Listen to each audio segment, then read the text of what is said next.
Buenas noches, les saludo Luis Canela. Tragedia en el deporte automotriz. Llegó el nuevo Tiger al golf. Culmina la cuarta jornada de fútbol mexicano y la leyenda del fútbol de Argentina regresa a ser noticia. Abrimos su segmento deportivo en Alemania.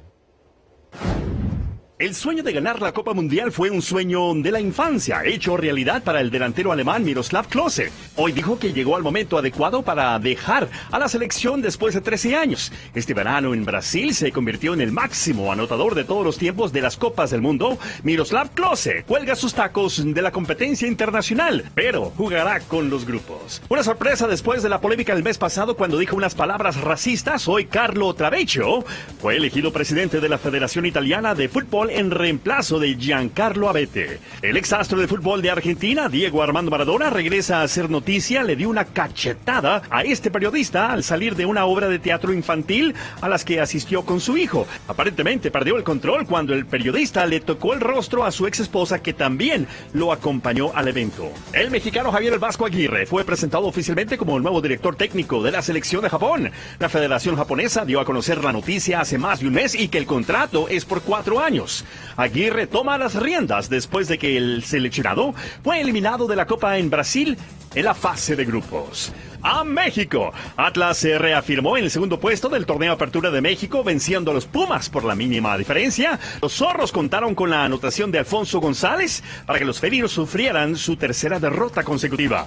Mario Trejo renunció a su puesto como presidente deportivo de Pumas. Los Diablos no pudieron asustar a los Leones Negros. Sellaron un empate de ceros repartiendo puntos en el Estadio Jalisco. Las Águilas siguen en la cima del torneo. Oribe Peralta, Miguel Ayun, los autores para el 2-0 final sobre los Tigres, que se fueron en blanco. América super líder, seguido por Atlas, Querétaro, Monterrey y Jaguares en quinto. El mundo del deporte motor investiga la muerte de piloto arrollado por campeón de NASCAR. El piloto de las carreras NASCAR, Tony Stewart, atropelló mortalmente este fin de semana al conductor Kevin Ward Jr. durante una prueba de sprint que se llevaba a cabo en el estado de Nueva York. Ward acababa de bajarse de su auto cuando ocurrió el accidente el sábado por la noche en el parque automotriz de Cananda, Igua. El video muestra que segundos antes, cuando todavía se encontraba en marcha la carrera, Stewart le cerró el paso a Ward, obligándolo a impactar con las defensas exteriores de la pista. Las imágenes muestran cómo Ward, todavía portando su casco protector, sale del auto y camina en la pista de tierra, señalando a Stewart como el culpable de su accidente.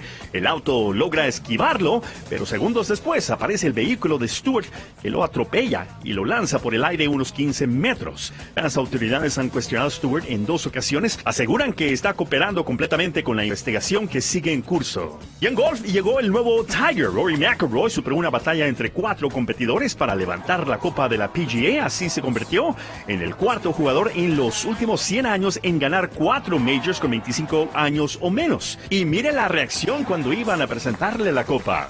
Salvó el día. Y los Rockies de Colorado abrieron Serie 3 en San Diego al momento. En la sexta están ganando 3 carreras por 1. Y los Broncos se preparan en Dove Valley para su próximo rival, los 49ers, en San Francisco. Mi mamá está llamando a toda la familia en Rifle para ver quién ganó, si es de la familia. Lo del Powerball, por supuesto. La lotería. Muy bien, pues necesito maletas. ¿A qué hora sale el avión? ¿Quiere saber eso, mi mamá? Exactamente. Vamos a averiguar entonces quién ganó ese Powerball. Muchas gracias, Luis. Vámonos a un corte, enseguida regresamos.